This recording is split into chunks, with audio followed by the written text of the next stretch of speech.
come back to how can I give back to the community gives you even more abundance in terms of your soul, in terms of what your purpose is in this life, just besides money.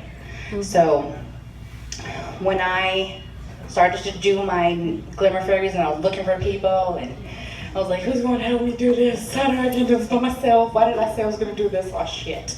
And it became a point where I got very overwhelmed, and Nane came out of nowhere, was like, I'm doing it. Where do you need me? What time are we there? Everybody's coming. I'm like, what? Is this like the #1 salon in Long Island?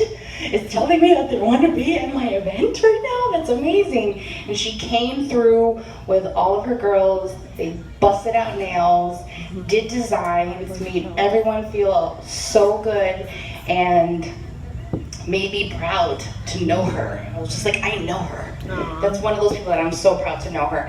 So I want you guys to give a round of applause to Ettennae Vargas.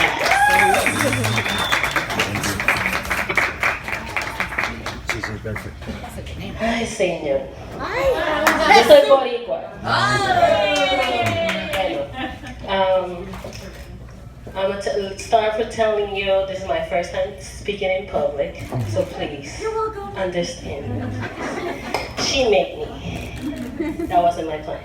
But she sees things in me that sometimes we need people to tell us, because I look at myself in the mirror and I don't really see it. Yeah. But the start of my journey in nails started a few years ago. I was 29 years old. Yes. I'm a little older than that. I'm 36. And it was like, I was a graphic designer and I decided I need to change canvas because recession came. I lost my job as a graphic designer. So I changed my canvas. I started doing nails. Studying in Puerto Rico, of course. Here, they suck in schools.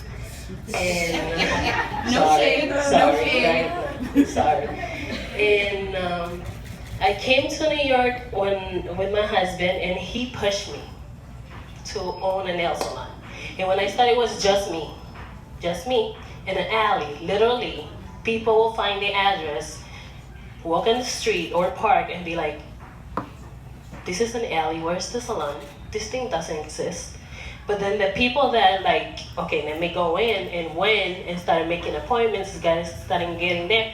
We went from being just me to 11 nail techs. We used to be right next door to this restaurant. Yeah.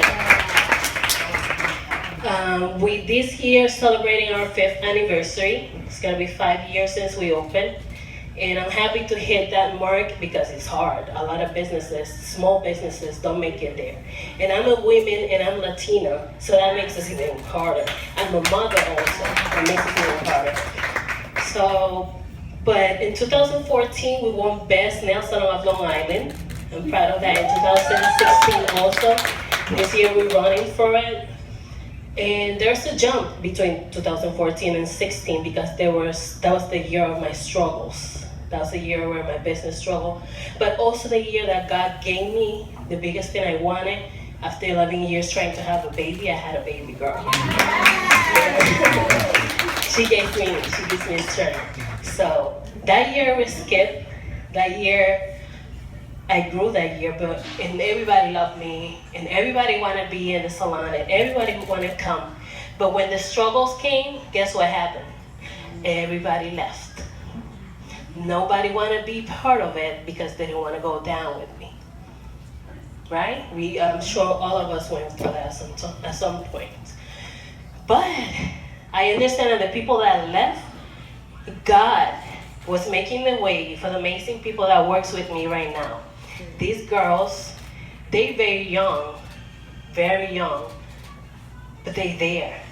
I have never seen so powerful women, so passionate about nails, so passionate about serving people, helping people. So these girls and me, we always get together every 2 months. We have our meetings, and they freaking look forward to those meetings. I'm sure some people that work some places, they don't, job meeting, really? No. I can't. No, they want to go. They like, when is it? Where we gonna go? Where we gonna eat? Yes, let's do this. So we sit down and we talk like we're on the same level. I'm forbid them to say I'm the boss. I am not the boss. I'm the co-worker. So we sit down one day, we were like, have this need of giving to people. We want to give, because every day we give, but we get paid. But we wanted to give without getting anything back. We wanted to like get to somebody that needs it. So yes, we're talking about the need of going to a hospital, go do something. And at that point, that's Celia comes. And she's reaching for people, and I'm like, that's it. And she's looking for people that have the talent we have. And like, God says, if you don't have money, but give whatever you have to give. So in this case, I have nails. I have the talent of doing nails. And she opens the doors for us to fulfill that need of giving to other ones. And I have to thank you so much for that, because those occasions when we went to the hospital is bittersweet. You guys have to go there. You there, and you see these people trying to be strong for their kids. You see their weakness, and you can do anything. So the best you can do is like make them pretty. And you crack a big smile on their faces. And you think you did nothing for them. But when you see what they post in social media, when you hear what they express to you, you are like, you know, everything when I sit down in that chair to do nails and get paid for, that's nothing. Nothing. Cracking a smile on their faces, making them pretty so they can just be strong.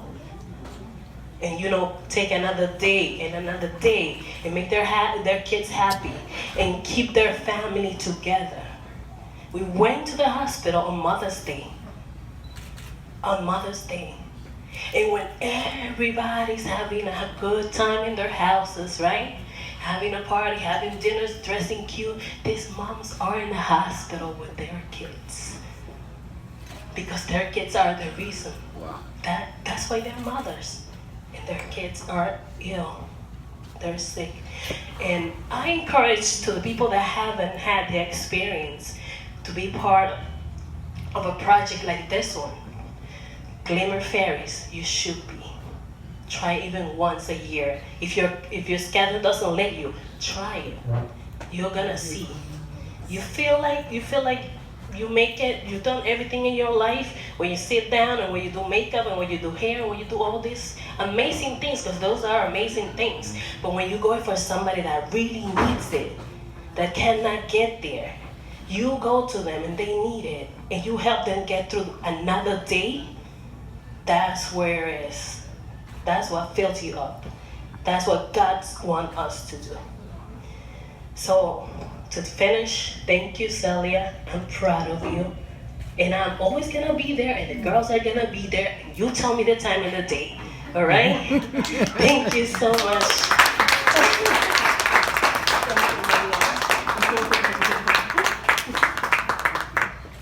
She made me cry.